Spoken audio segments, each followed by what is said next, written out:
Question?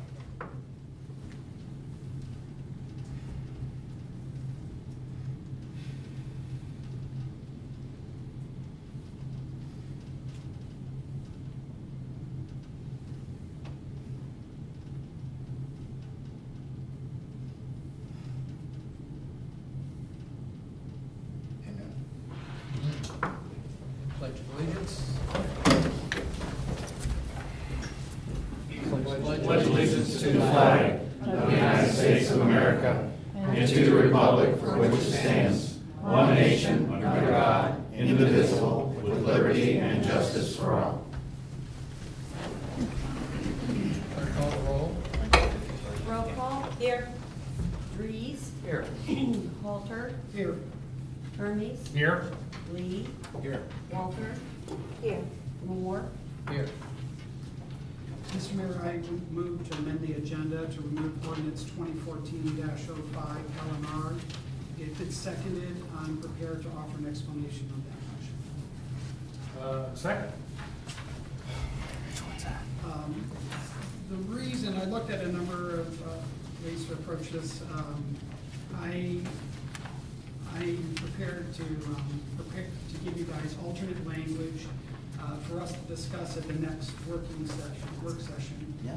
And I'm in the same camp. I am for prayer, and it'll be reflected in what I'm going to bring forth. If you, I have copies available that I can pass around. Obviously, it's not for discussion now, but for the work session. If needs everybody's approval. Any questions?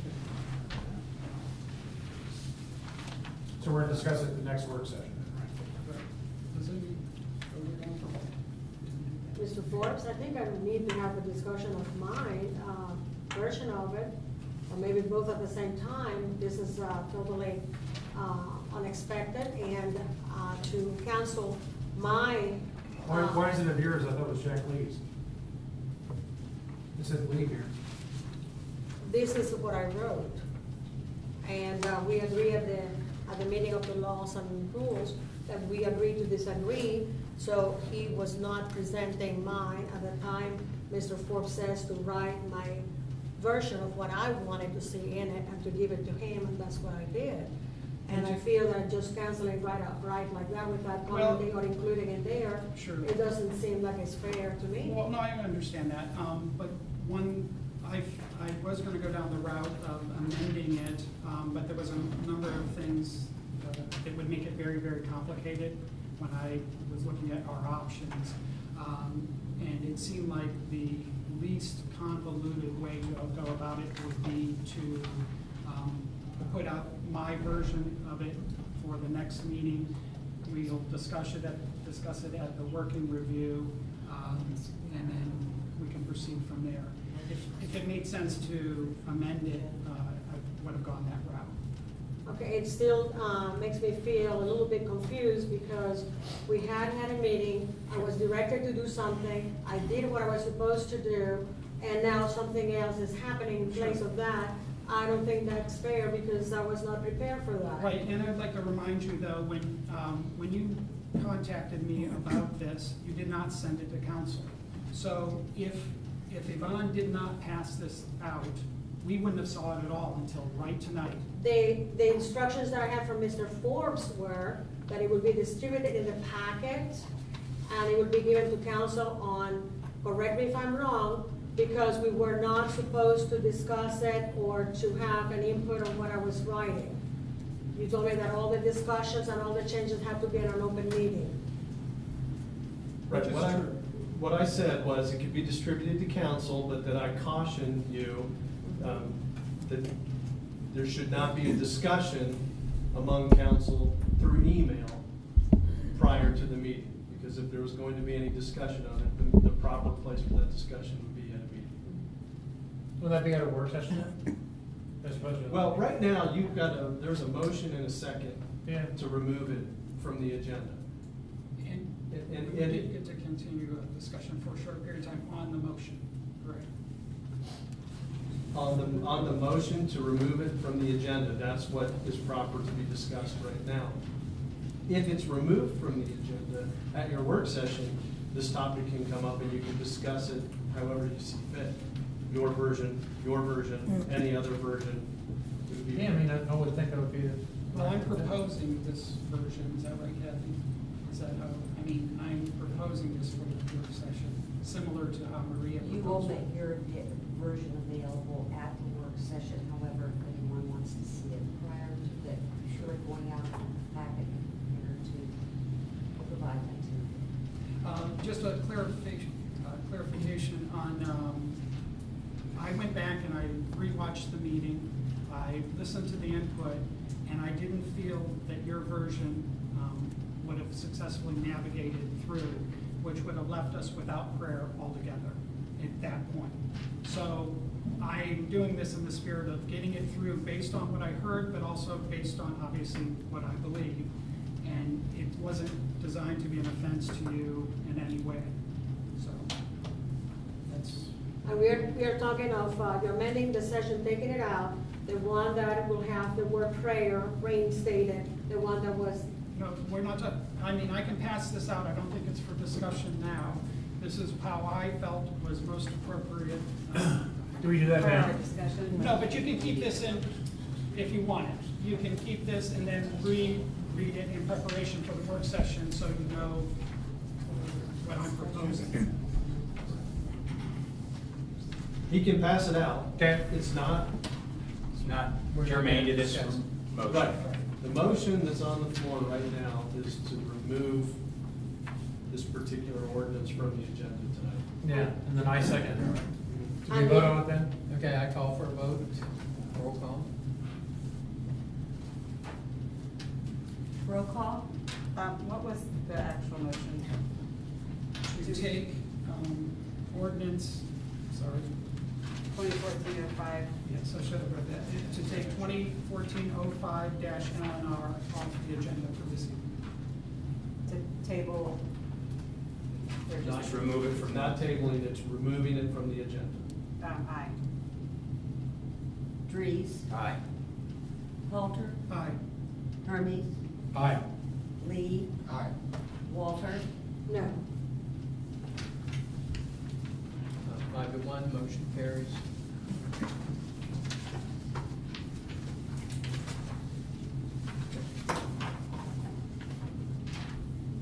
Moving on, approval of minutes of the May 27, 2014 regular council meeting, the June 10, 2014 council meeting and work session. Any comments, questions on the minutes? Move we adopt as presented. So moved.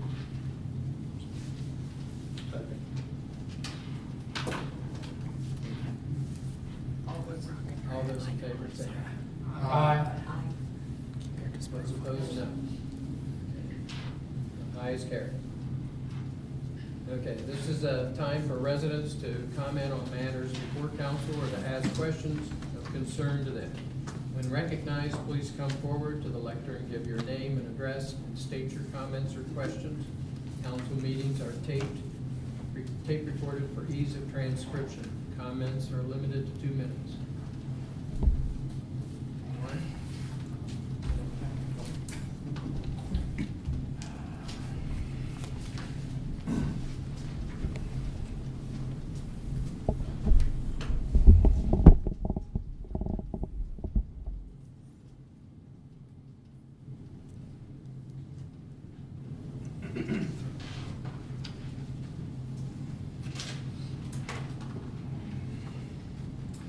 Anthony Schuler, Ashby Street, Mayor, Manager, Council members.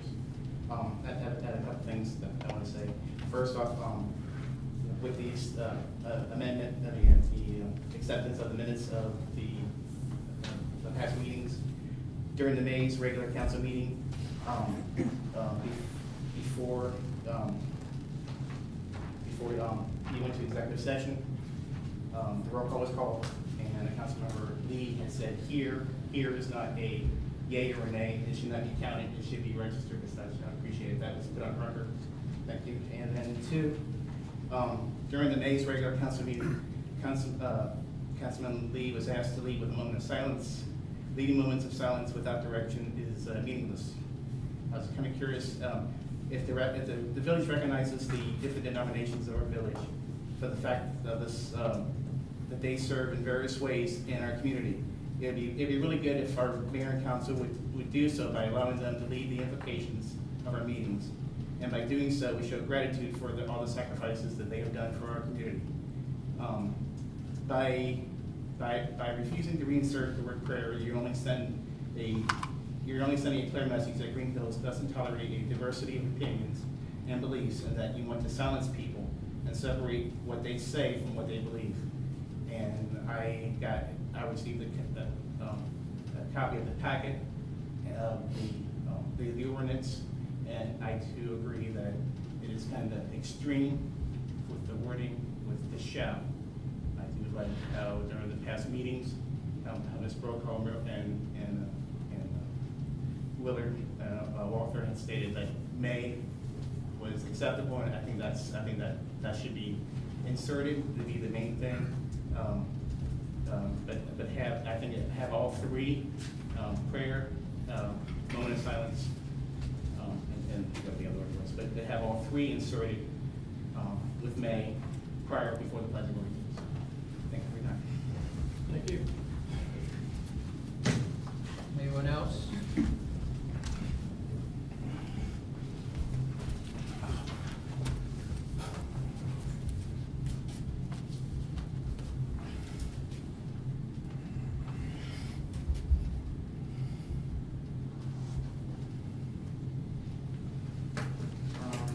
Thank you. Before I officially start, I do want to thank you, Mr. Halter, and members of council for tabling this. I think it just needs more work. So I just want to say thank you, and it was a relief to me. The main reason I'm here is because of that. So with that, my name is Dan Dusa. I live at 9 Bowden Court, right here in Greenhills. When the village council decided in January of this year to replace the word prayer with a moment of silence in the rules of council, I, for one, was pleased. A moment of silence allows everyone to pray or invoke to themselves if they desire. Obviously, I disagree with Mr. Schuler. It is more inclusive and respectful to people of all beliefs. When we walk through the doors and stand before village council, it is important that we all stand as equals.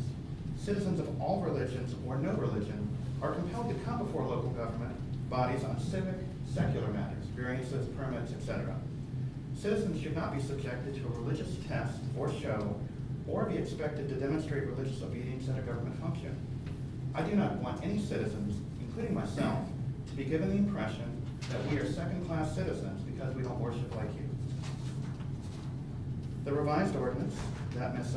Walter Willard has proposed, I have problems with it. According to how I interpret it, only the mayor and certain council members are the ones who can invite a member of clergy from the recognized local churches to give prayers. I ask council, and hopefully this will be during the work session, to clarify if village residents will be able to invite persons to give prayers or invocations at council meetings, just regular residents, not council. And will there be time given for non-denominational readings? Because, and here's my point, if only village council can choose who gives prayers and the denomination, then I respectfully ask council to explain how that is not endorsing or promoting a specific religion or a specific form of Christianity to all the residents of this village.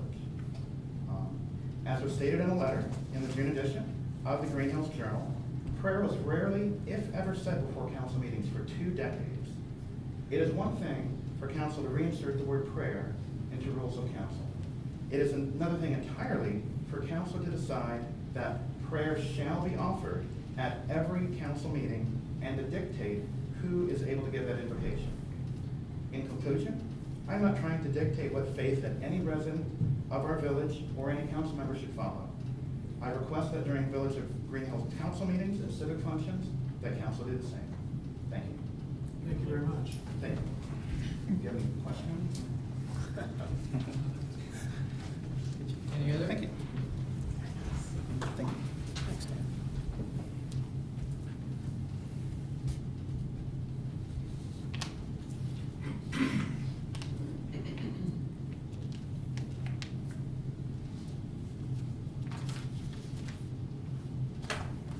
My name is Wendell Fisher, live at 26 Greenhill Lane. Mayor and council. During the first part of this year, Greenhills Council decided that rule number 2 of the rules of council needed to be changed to avoid a lawsuit. Maybe this was brought about by the town of Greece in New York because they were sued by 2 people who objected that council started their meetings, their public meetings, with a prayer. This suit went to the United States Supreme Court. The court has ruled on this matter, upholding prayer before public meetings. I would like to see that Council of Greenhills reinstate the word prayer back into rule number 2 of the rules of council. When council removed the word of prayer, he also removed another word that does not appear in print in rule number 2. That word is G-O-D. A quote from Ronald Reagan: "If we ever forget that we are a nation, one nation under God, we will be a nation gone under." Thank you. Thank you, brother.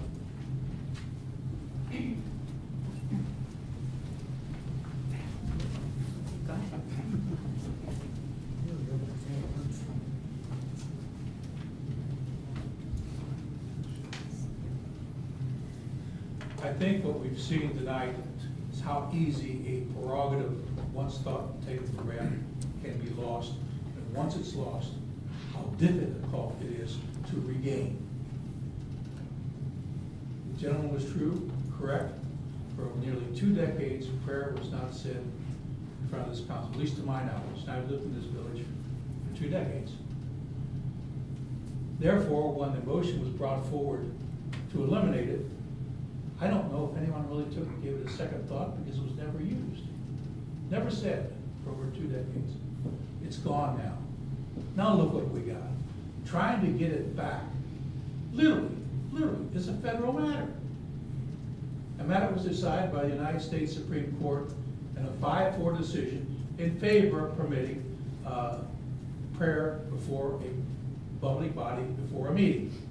And if anyone reads that decision by Justice Kennedy, there's no requirement for the prayer to be non-denominational.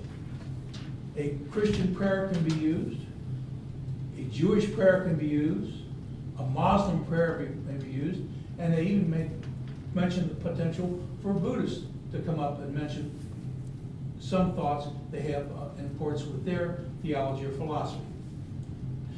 That what can be used is fairly broad. There is no requirement that it be totally non-denominational. There's no legal requirement. Just read the decisions. It's a matter of public record. It's no secret. If you want to check, just check the United States Supreme Court website, pull it up, Reese versus Galloway, and it's there. And it's written in English. Now, you may have to read it a few times because they cite other cases they had in the past, but it's there. And it's fairly clear. So I would respectfully suggest that as we go forward on this, maybe it's correct to delay it, maybe not. But just as an example, it's a lesson for everybody. If you lose something, a prerogative, it's very difficult in many ways to get back. And look what we're going through here now, just to get the word and somehow reinsert it into the rules of council. It really shouldn't be that way. So just think about that. Maybe we all can get a lesson from this. It's just not something we should take for granted. Thank you. Do you want to identify yourself? I did, Ted Willard, in Zama Road. Oh, I missed it. I've probably been called other names too.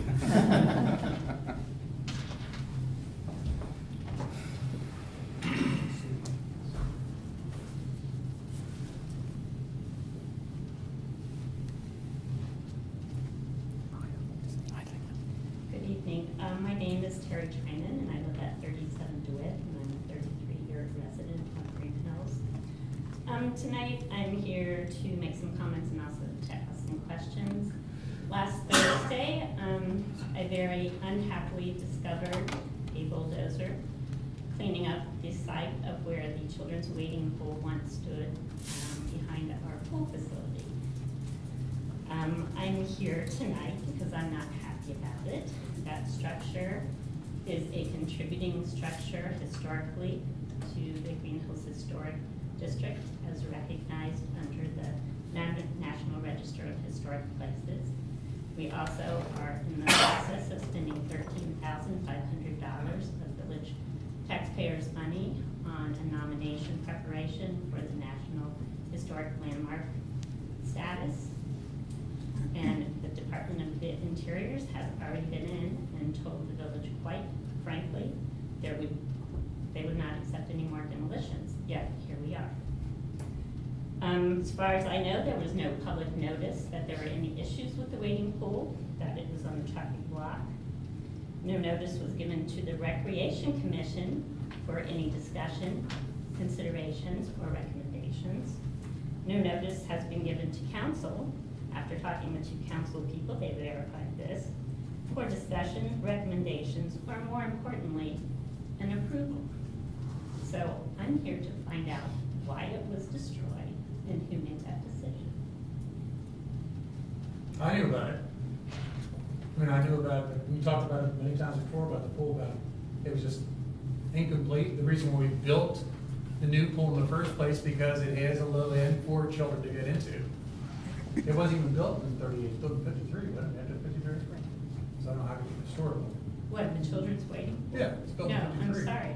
It was built in 1938. How do you know? People- There are pictures on the National Library of Congress showing it. That, because when you talk about historical, then everything that was modified here as far as going into the pool was already modified anyway. I'm not talking about the large pool, I'm talking about. No, I'm not talking about, I'm talking about the entrance. That was one of the things I think would be really historical, we changed the entrance into that. We don't go into that one area on the street anymore, it was totally redundant. Let's save this discussion for a work session. Do you have any other comments? Well, I have 2 questions as to who made the decision and why it was made. No answer?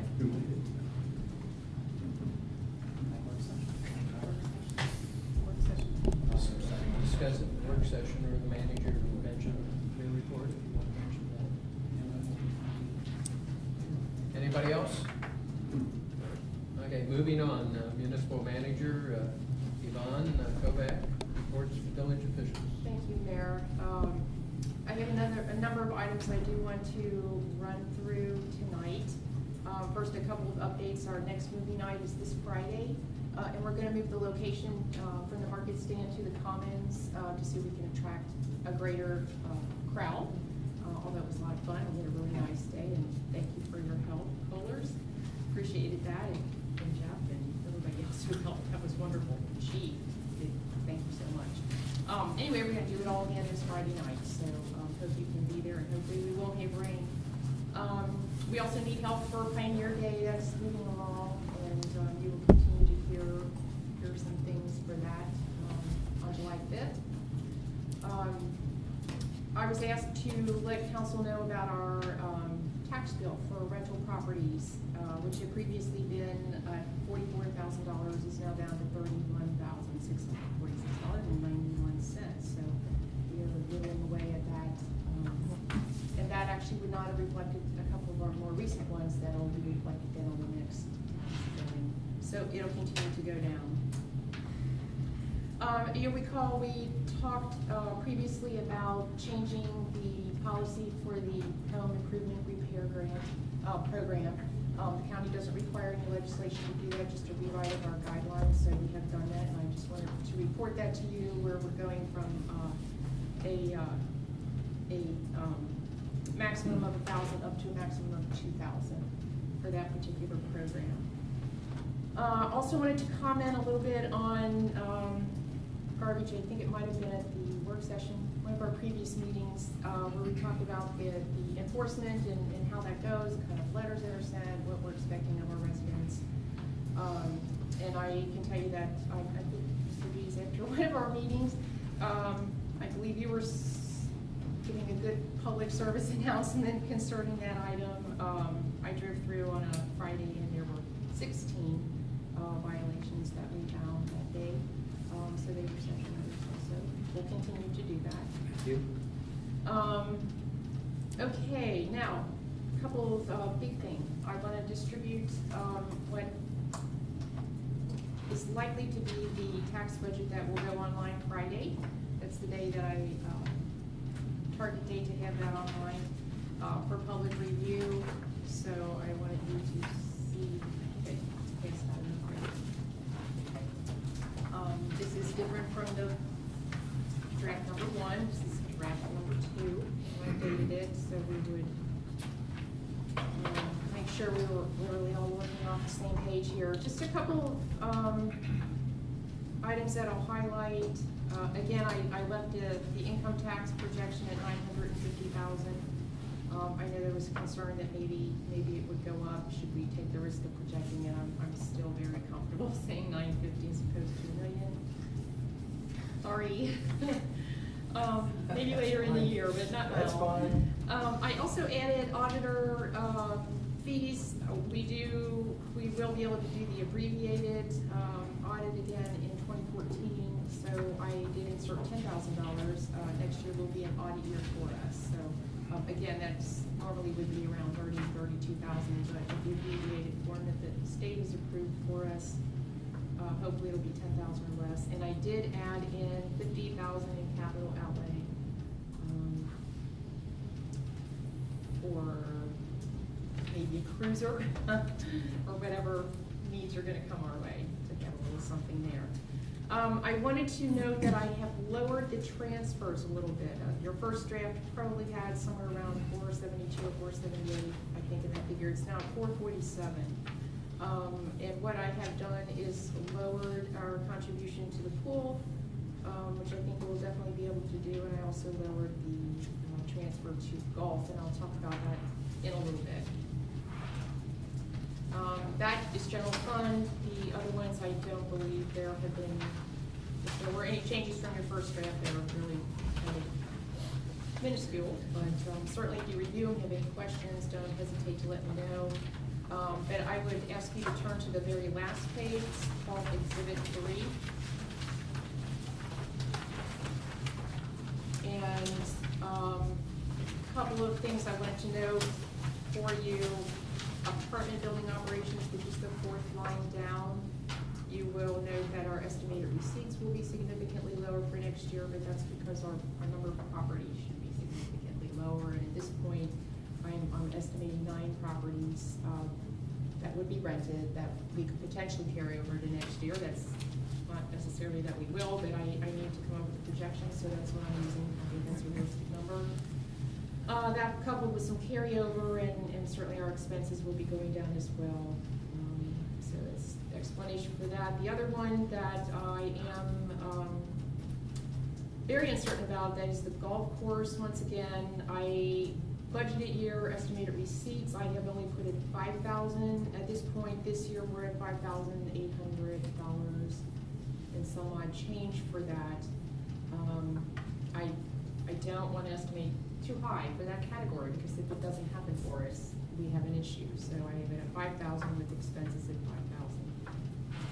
And with all of these, this is primarily our estimated revenues, and that appropriation time we can tailor our expenses to be sure they fit. We'll have a closer look at what our end of the year carryover will be, and therefore what we have to spend in each category. But I don't want to be overestimating anything, and I don't see anything this year that's causing me to put that in right now. Did you want to touch on, I'm sorry. Oh, right, yes. I mentioned the last time that there are a few big issues that are still pending for our budget, and certainly for the appropriation later in the year. That is healthcare, our large healthcare with Anthem. Premium will be, we now have a December 1st start date as opposed to August 1st. So it will probably be late October, early November before we really have a solid answer or good information on where we're going to be going with that. So at this point in time, I have a 5% increase just for our premiums. Anything over that, I'm not saying I think we're going to have a 5% increase. I'm just saying that's all I believe we could handle for the village's portion of those healthcare premiums. So we're just going to really have to dig into that as it comes about, and make changes to policies as we need to. We had also On the healthcare, is that in a more drill down area in general in expenditures, or is it in multiple ones? It's in multiple. Because It'll it's be, yeah, and to police make it salary. even more confusing, salaries are strictly that, salaries. And it's in the And other. it's into the other category on this particular one. You know, the appropriation is a little more detailed. Right. So, yeah, it's And in then- those figures. On Exhibit 3, it's showing draft 1. I think there's been only one draft of Exhibit 3, is that correct? Yeah, actually, that should have said 2. It is today's date, but I Okay. just didn't Okay, catch that little line. just Sorry. looking for clarification. Thank you. In fact, a couple of the pages stayed on, but the date, I changed the date on all of them. Okay. I didn't change No, that. So, no. sorry, go by the date, please. We've had a lot of discussion. and- Okay, let's see, property insurance is another one that's, we'll have to see how we deal with it. I did account for increases, we don't know what that increase will be, but I did, a pretty hefty increase in each category for property insurance. I think those were the big ones that. So, again, let me know if you have any questions when we get online, if anybody has any questions, feel free to come. I have a question about the garbage, Ms. Caldwell. I had a neighbor that, I just happened to notice that the, recyclables were not picked up. And I called the office and I said, right, I see this, I entered the can because mom can't do that, but, this is filled. So she said, well, I'll make a phone call. Well, I didn't know, no one was, explaining that to me, but when they came back home, they decided to take it back in because it was already 7 o'clock or 8 o'clock, and still was sitting there. Then I was told that no, that we have to leave it out there for about up to 48 hours. Well, they were afraid to get a slip because it was left outside there on the curb. You So know- I didn't know how to handle that. Would you direct me? Our office was called, you contacted our Yeah. office, I don't know if the resident did, so we're aware of it. And we do typically, when there's those issues, we even tell the police department. Okay, So so- nobody is gonna receive a letter or Okay. anything, things like that. All right. I'll pass the word back. Let's see. I don't even know the public records, I'm gonna hold them again so we can do the long agenda. So I will read them at the next meeting. And I also need to comment that, our chief has been with us a year now. He brought it to my attention, I can't believe it's already been a year, but I do want to thank him for all that he's done and all that he Silent will but continue to deadly. do over the future decades. And, I mean, he's just done a great job, thank you, chief. I just can't believe it's already been a year, it's been a great year. Bring a cake for I can, actually, I did, in reference to, Ms. Trinan's comments, I can tell you that the book that I've looked in the past is this particular book, and actually doesn't even address the wading pool, as having been there, and I guess things that I've seen that indicate that was constructed in 1953, but if, we'll look into it a little closer. As far as discussion, it was talked about probably over a period of about 2.5 years, on what to do with it.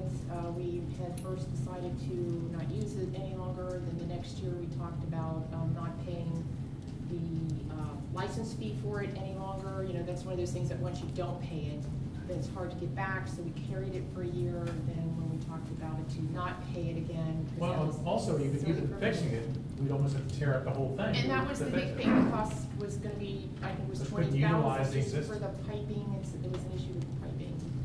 And And there it was cracks constantly in it. draining. Yeah. Right. That's not good. So there was discussion a few times, and then I know that we talked about it when, in regards to, capital improvements at Malloy's, what could enhance it, and I know there were some options there on, you know, do we just fill it in, do we take it out, could we put a gazebo there, something to enhance the property?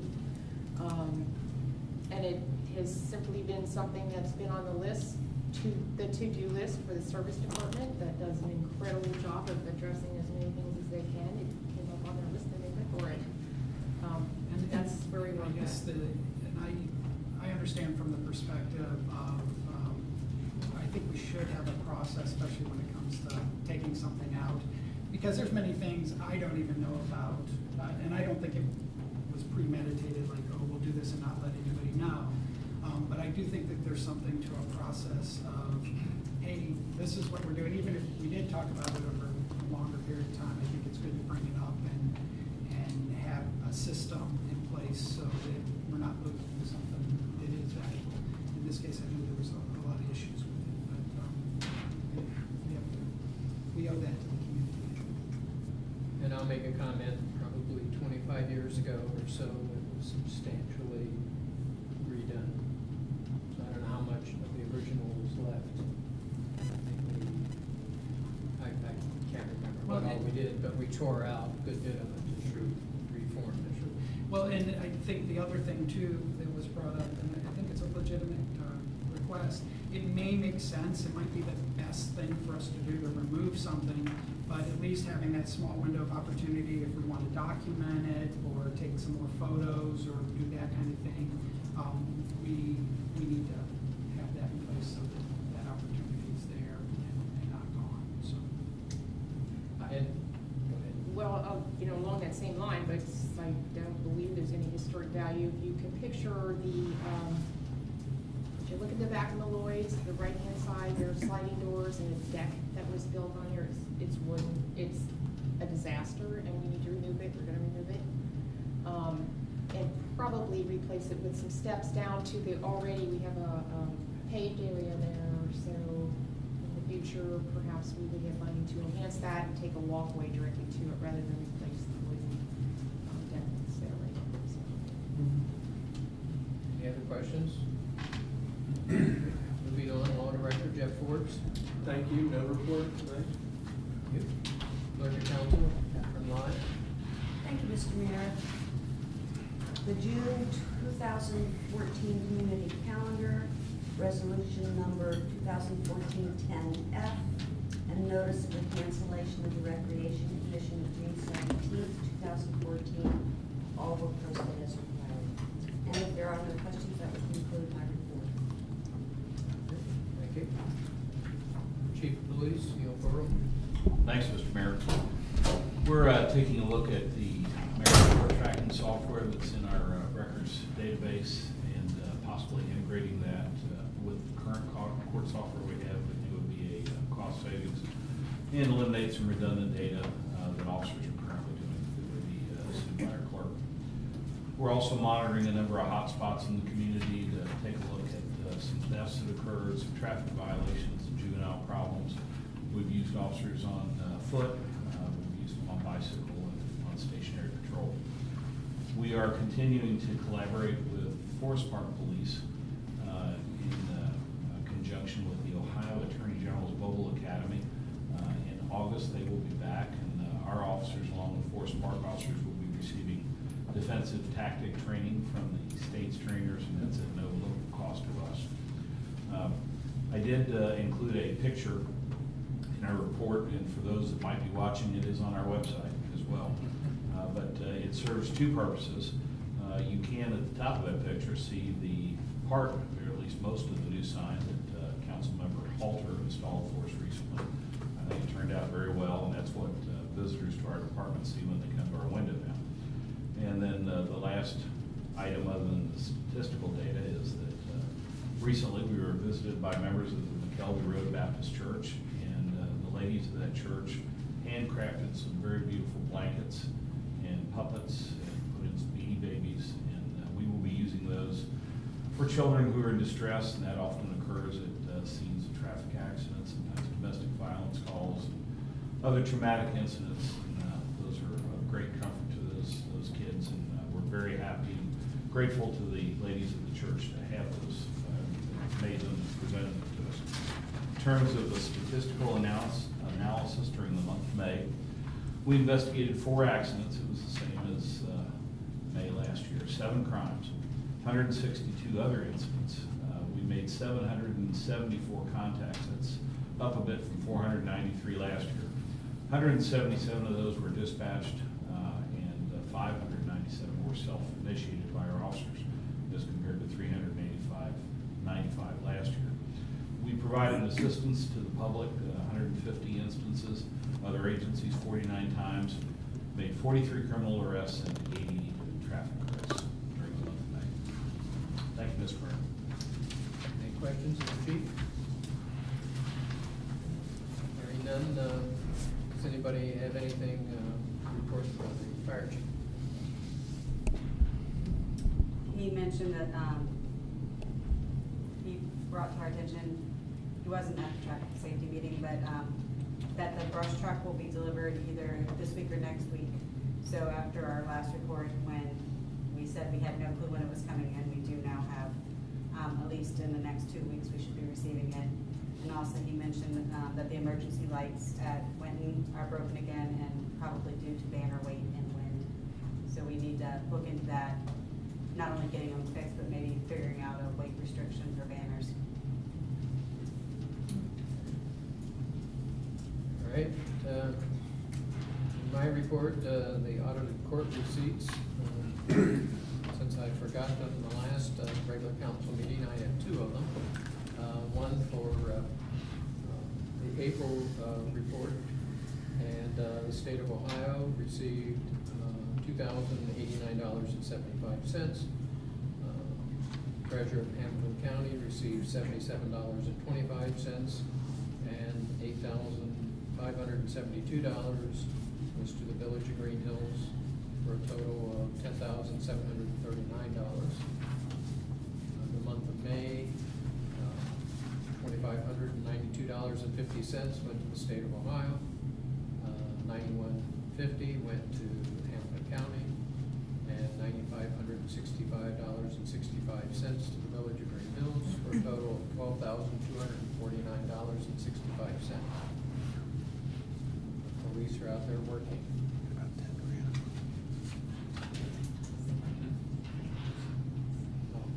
Oh, go ahead, that's it. Okay, Jump back to the manager. I forgot something really, really important too.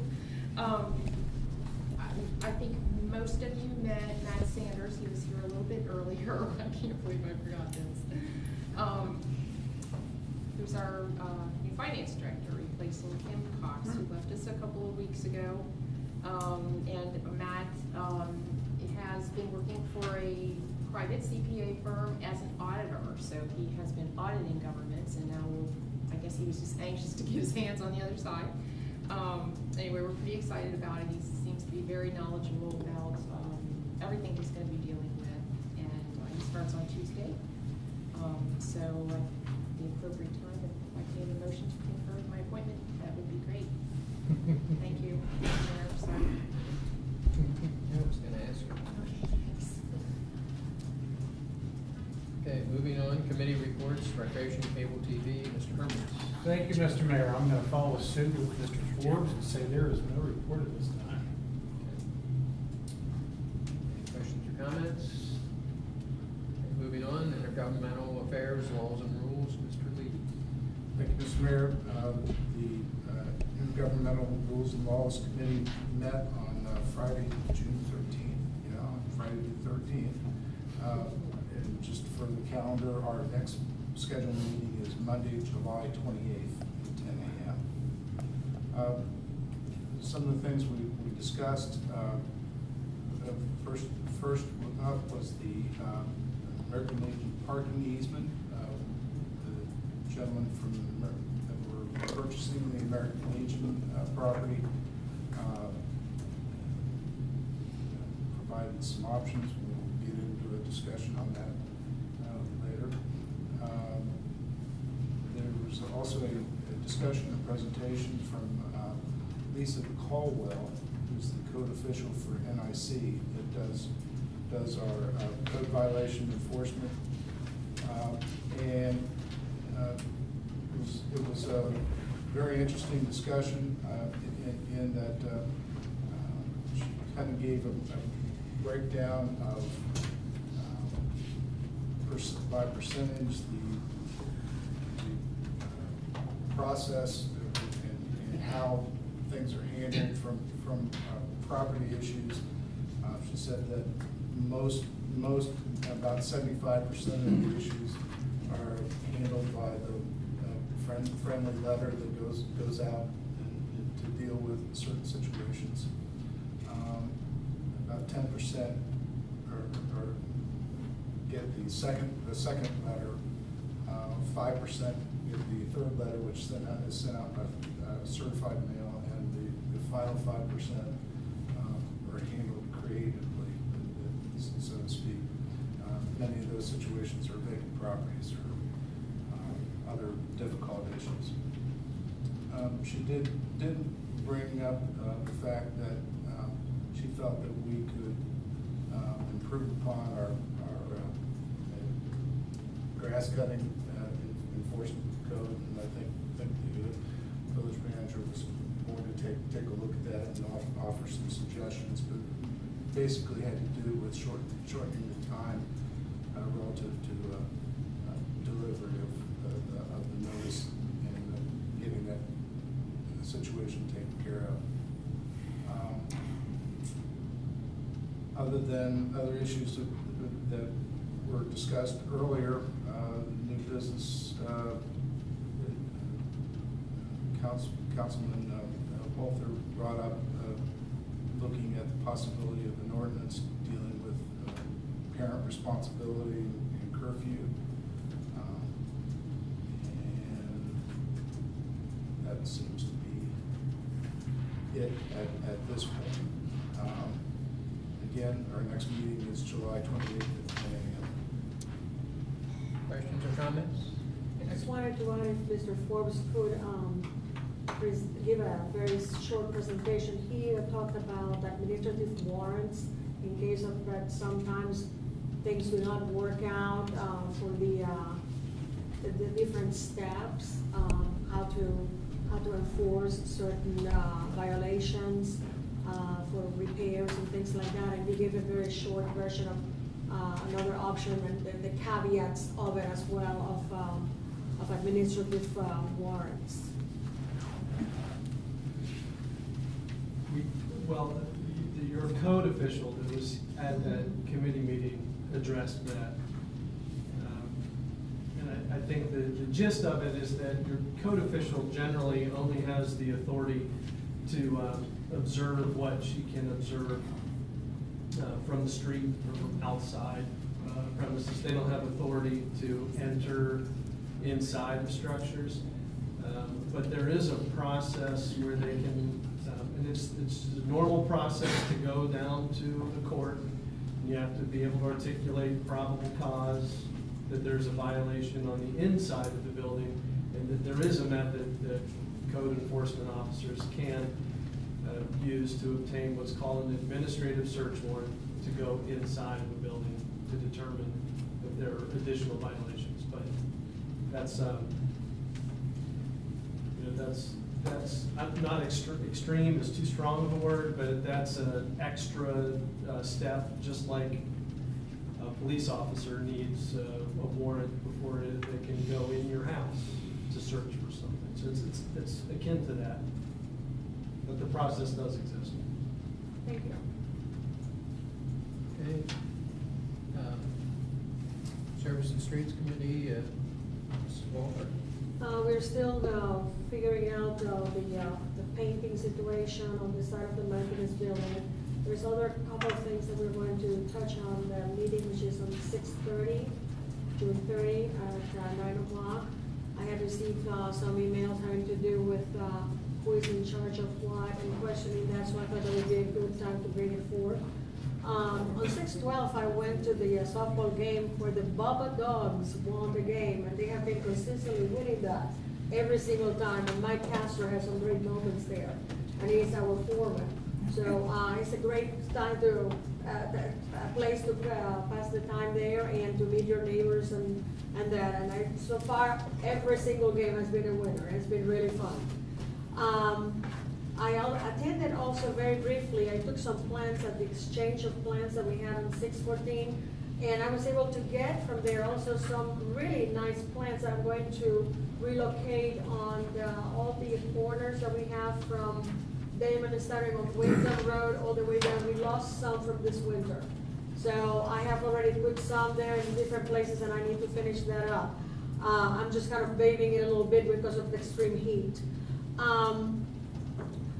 community day at the pool. It seems like everybody was having a great time. It was fun. It was a great, all together, the food, the atmosphere, the music and everything. So, Mr. Halter, great job.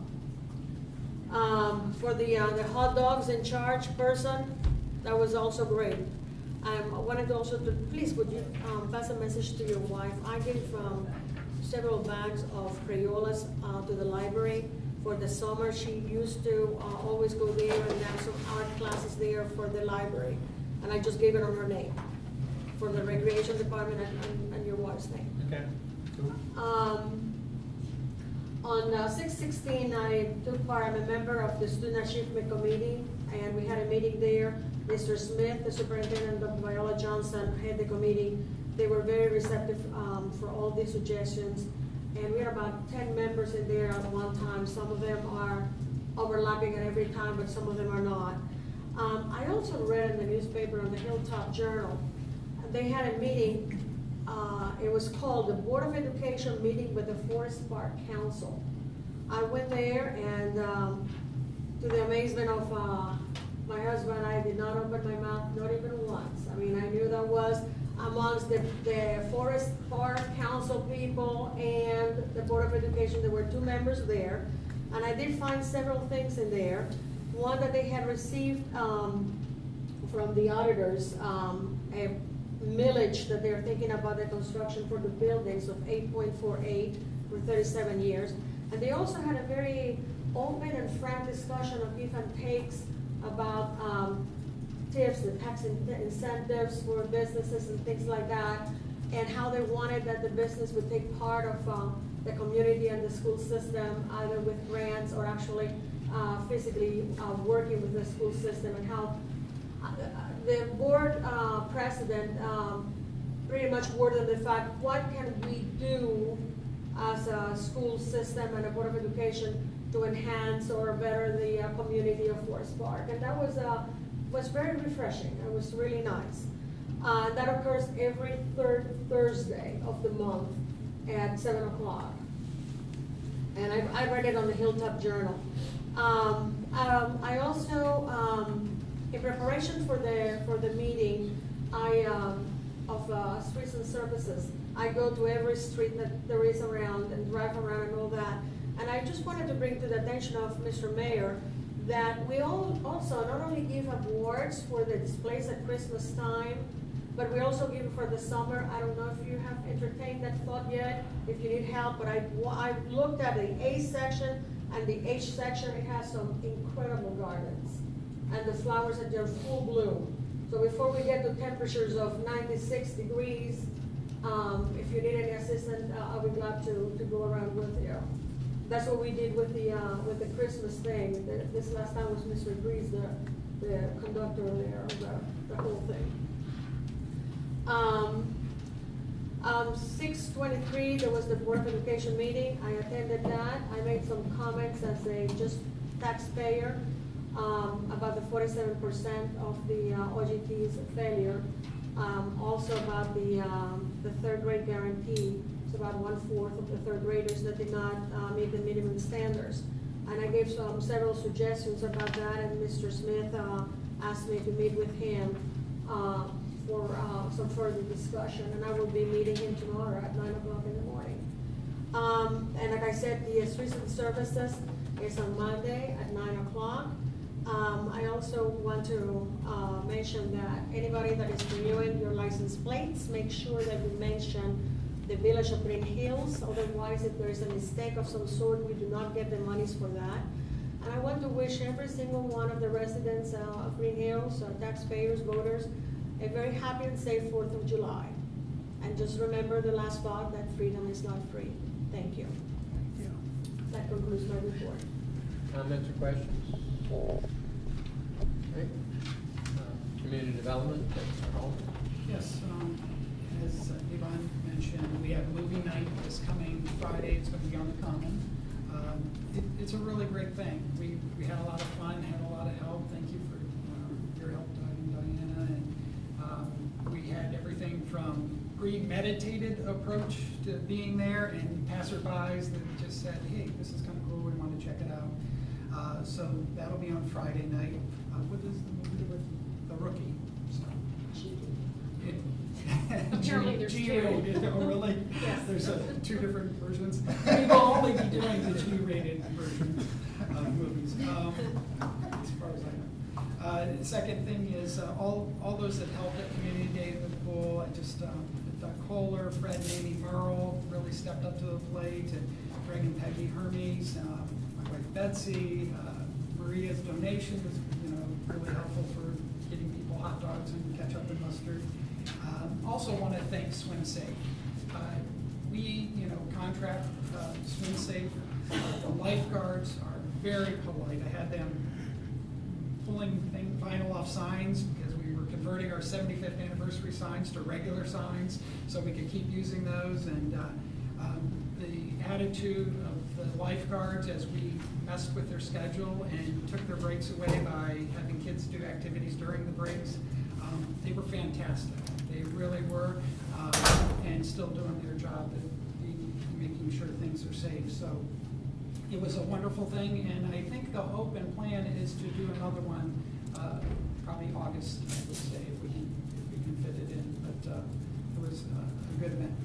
Another thing I'd like to do now and then is if you have a community development event, I have no problem featuring one or two events. Obviously, I cannot, speak for all the things that are going on in the community. But if it's something geared for the community, as this one is, the Coffee House at Greenhills Community Church, the Presbyterian Church on Winton and Cromwell Roads, will open its doors for the second time Friday evening, July 25th at 7:30.